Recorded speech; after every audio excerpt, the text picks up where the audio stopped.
جس کو دعائے وسیلہ بھی کہتے ہیں۔ اذان کا کلمات کا جواب دیجیے، پھر جب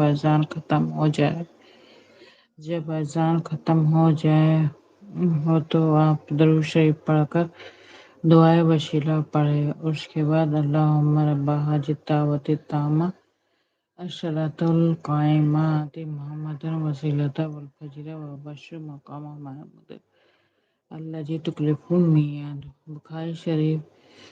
بخاری شریف کی روایت ہے کہ حضور صلی اللہ علیہ وسلم ارشاد فرماتے ہیں کہ جو اس دعا کو پڑھے گا اس کے لیے شفاعت واجب ہوگی، شفاعت ہو جائے گی۔ اور جب اس دعا پر حضور صلی اللہ علیہ وسلم